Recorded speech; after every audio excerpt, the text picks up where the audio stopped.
pada waktu saya sekolah di SPG pada tahun 1981, kami masuk ke SPG, di mana SPG itu ada dua jurusan. Yang pertama jurusan TK, yang kedua jurusan SD. Nah, pada saat itu saya dimasukkan ke jurusan TK oleh Bapak Wali kelas. Nah, dari situ kami sudah masuk jurusan TK. Kemudian saya lulus dari SPG tahun 1985. Pada waktu itu saya lulus tidak melanjutkan ke sekolah, melainkan saya langsung ikut mendaftarkan ke CPNS di Kota Lumajang. Nah, dari situ alhamdulillah saya daftar di situ, ya katakanlah masuk di CPNS dengan seleksi yang sangat ketat. Tahun 1985 kemudian ya mengurusi berkas-berkas itu, kami melampirkan surat keterangan dari orang tua tidak terlibat secara langsung G30S maupun surat keterangan tidak langsung. Nah, itu merupakan persyaratan yang pertama yang ingin menjadi seorang pegawai negeri. Nah, dari situ kami ikut tes di Kabupaten Lumajang. Kami di mana pada waktu kami kan di Desa Keting, ikut Kabupaten Jember, dari kami pindah tempat. Nah, dari situ kami disuruh mengisi buku sekeliling tes, atau istilahnya itu dari pihak orang tua itu di apa istilahnya, keterangan surat keterangan G30S, baik yang secara langsung maupun tidak langsung. Nah, di situ dimintakan di sampul D di Kota Yosowilangun. Nah, di mana pada waktu itu adalah Koramil Yosowilangun yang menangani langsung ke Desa Yosowilangun Kidul. Nah, di situ saya sudah clear, ternyata dari pihak orang tua tidak terlibat G30S maupun secara tidak langsung. Nah, itu yang merupakan persyaratan untuk menjadi PNS atau CPNS, itu persyaratannya. Oleh karena itu kami sudah mengisi buku sekeliling tes itu begitu banyak ya, mengenai data-data dari pihak orang tua sampai ke kakek-kakek, nenek-nenek itu ya full lah pada waktu zaman itu. Saya kira itu.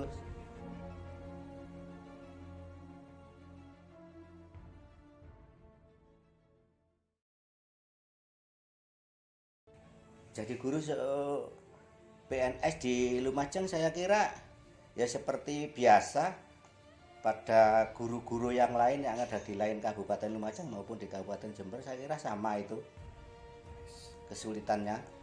Ya, semua manusia juga punya kesulitan. Yang jelas ada kesulitan juga ada kemudahan ini.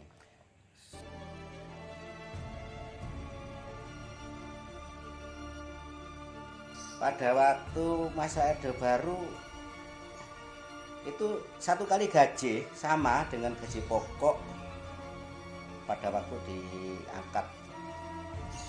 Itu zamannya Bapak SBY, sertifikasi tahun 2007. Ya, kebetulan saya ikut sertifikasi dan dinyatakan lulus. Pelaksananya di Malang itu. Gajinya 1 kali gaji itu.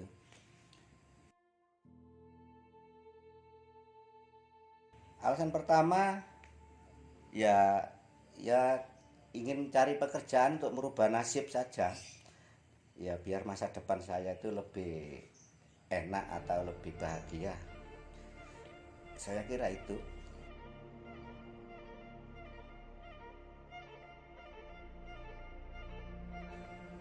pada masa itu perekrutannya saya kira ya sama seperti sekarang ini. Pertama ya atau berbadan sehat itu pasti. Tapi kalau zaman dulu itu enak, masalahnya yang diambil itu cukup banyak, pesertanya tidak begitu banyak yang diambil banyak. Itu pada waktu zaman saya dulu. Tapi sekarang rupanya susah sekarang ini, untuk zaman sekarang ini untuk jadi pegawai negeri susah. Kalau zaman saya dulu ndak ada istilah apa itu pakai barang-barang titipan, itu ndak ada. Saya kira itu murni saya tes dengan apa soal yang begitu banyak, saya tes, saya jawab. Saya kira itu murni ya, nggak ada titip-titipan itu.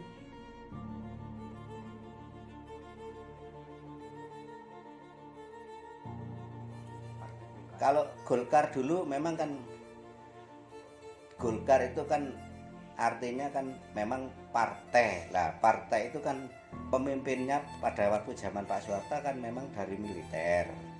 Otomatis Pak Soeharto kan militer, otomatis Golkar itu di bawah naungan itu.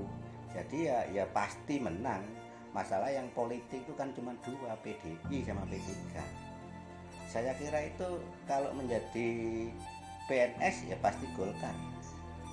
Jadi sulit kalau mau apa itu ingin partai yang lain, saya kira itu sulit. Kalau Golkar itu pasti, pegawai negeri itu pasti Golkar sudah.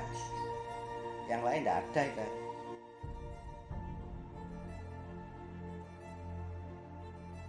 Ya pertama pada waktu wawancara saya ditanya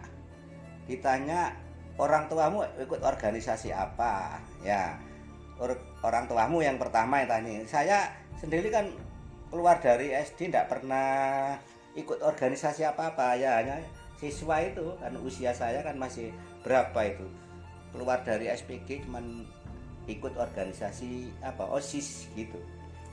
Nah begitu keluar ya saya apa adanya jawab jadi anggota OSIS. Terus untuk orang tua ya itu yang ditanyakan, orang tuamu ikut apa? Saya bilang saja ikut apa itu pengajian Al Hidayah, itu kan termasuk kadernya Golkar ya nih. Itu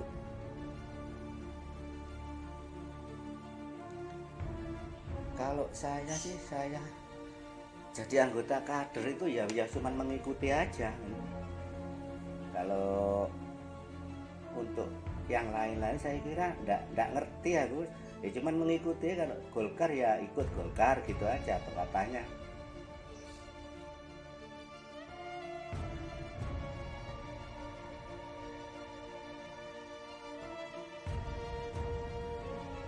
Ya memang ada apa condongnya ke sana, memang arahnya itu ke sana. Kalau PNS ya pasti bukan, sulit lah kalau PNS itu yang selain non Golkar itu, saya kira itu sulit karena itu kan Golkar itu organisasinya pemerintah. Jadi ya gitu kita ikuti aja, itu aja enak ya.